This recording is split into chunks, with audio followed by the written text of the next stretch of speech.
Você assume o papel de um investigador paranormal e recebe uma missão: reunir evidências que confirmam que há uma entidade maligna assombrando uma casa. Acompanhado de outros 3 colegas, você chega ao local, escolhe um equipamento e entra na residência. Com um medidor de temperatura, você passa a explorar cada cômodo. Se a temperatura for abaixo de zero, então é um sinal. Mas nada parece anormal a princípio, até que um de seus companheiros consegue um primeiro contato. Algo está se comunicando por meio de um tabuleiro Ouija. Afinal, tem um espírito aqui. A investigação continua e o ser do outro lado já mudou de lugar. E aí, quando você entra em um dos banheiros, o alarme de um dos equipamentos dispara de repente. As luzes piscam sem parar. Você tenta sair dali, ouve um som estranho e quando você olha para trás, seu amigo começa a se contorcer até o corpo ficar imóvel. É a mais nova vítima dessa entidade. Com o resto da equipe, vocês correm de volta para o caminhão, para um lugar seguro. Ou concluem a investigação o mais rápido possível ou vão embora. Vocês decidem tentar outra vez. Mas agora, de volta à residência, você encontra um espírito furioso e por causa de um deslize, ele te surpreende e sua jornada termina mais cedo. Você também foi pego. Uma partida do jogo Phasmophobia pode acontecer exatamente assim. Nessa narrativa existem sempre elementos pré-determinados, como os lugares mal assombrados, equipamento de caça-fantasma, espíritos à espreita de novas vítimas. O que nunca está definido é de que forma essa investigação vai acontecer. É por isso que histórias únicas são geradas a cada partida. E isso é o que chamamos de Emergent Stories. Eu sou Gabriel e esse é o Praise the Game. Inscreva-se clicando no botão aqui embaixo e acompanhe as próximas novidades do canal. Emergent Stories, ou histórias emergentes em português, são narrativas criadas a partir da interação de sistemas e mecânicas de um jogo. Ou seja, as sequências dos acontecimentos não foram pré-determinadas pelos desenvolvedores. Em Phasmophobia, o jogador tem ações e objetivos pré-definidos, mas a estratégia fica por conta dos jogadores. Eles ficarão juntos ou vão se separar? Que ferramentas vão carregar e quem fica responsável pelo quê? Que cômodo vão explorar primeiro? Junto a isso, temos um sistema imprevisível que determina o comportamento do espírito. Quantos jogadores vão sair vivos dessa? Esse tipo de narrativa é muito utilizado em jogos multiplayer, especialmente porque tem muitos jogadores no mesmo ambiente. Então tudo o que se precisa é oferecer um cenário e mecânicas. Assim eles interagem entre si com o espaço e ainda criam suas próprias histórias. E o jogador pode afetar diretamente o curso da história do outro. Por isso muitos jogos desenvolvem uma narrativa que se cria com a colaboração entre os jogadores, como o próprio Phasmophobia. Outros vão criar narrativas opostas, como os multiplayers assimétricos. Em Dead by Daylight, sua história enquanto sobrevivente com certeza vai ser diferente de quando você jogar como assassino. Essa mudança de perspectiva é um fator que determina o tipo de experiência. Vale ressaltar que é muito comum encontrar histórias emergentes em jogos sandbox, como o próprio Minecraft. Nesses jogos, o jogador é inserido em um mundo vasto, com variedades de ferramentas que te permitem jogar à sua própria maneira, sem te limitar, sem te dizer como você deve fazer, ou mesmo em qual ordem. E essas situações, elas só são possíveis por causa do que chamamos de Emergent Gameplay.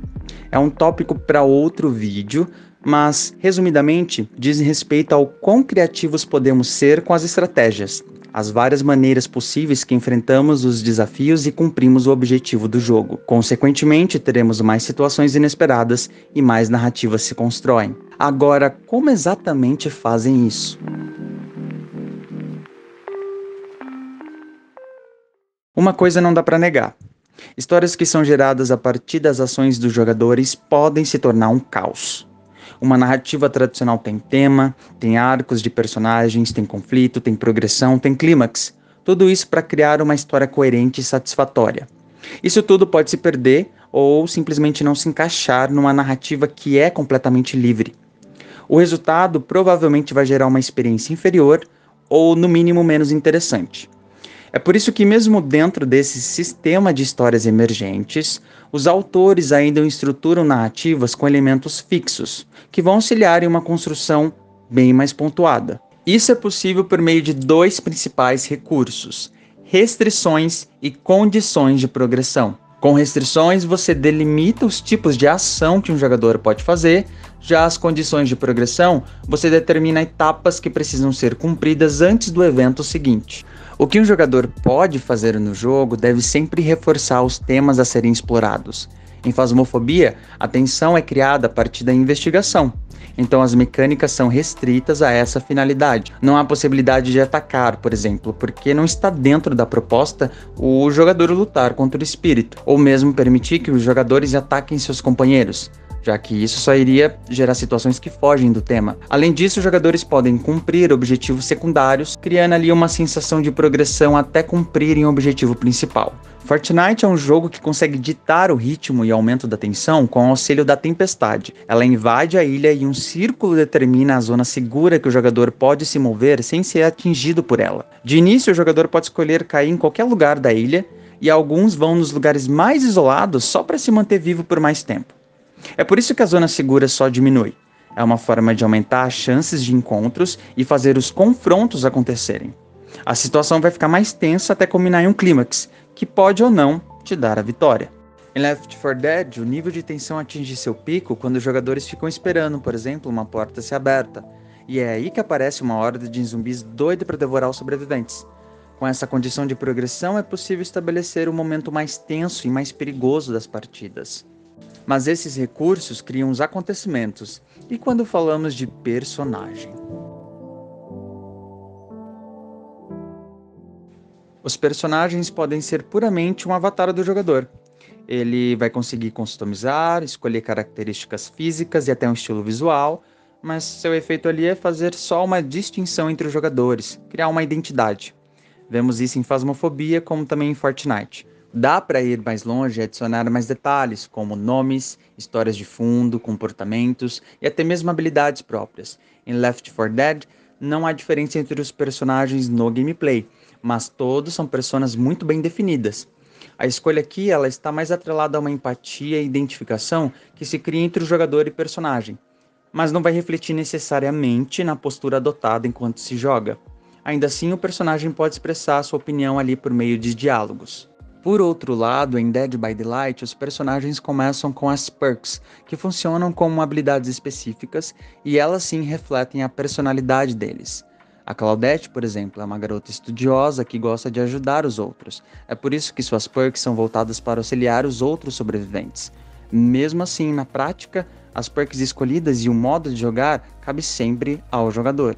Agora, Remnant from the Ashes faz uma outra abordagem. Aqui os jogadores devem escolher entre personagens que têm um estilo de jogo pré-definido. Então a maneira que eles se relacionam já é mais delimitada pelo que o personagem é capaz de fazer. Se o jogador escolher o Hunter, ele vai utilizar armas de fogo de longo alcance e vai explorar pontos fracos dos inimigos. Mas se escolher jogar com o Scrapper, vai utilizar armas de curto alcance e abrir caminho explodindo hordas de inimigos. Os papéis aqui, como as perks lá em Dead by Daylight, definem as narrativas que vão acontecer. Histórias emergentes são narrativas que não dependem de diálogos, textos, imagens estáticas ou em movimento.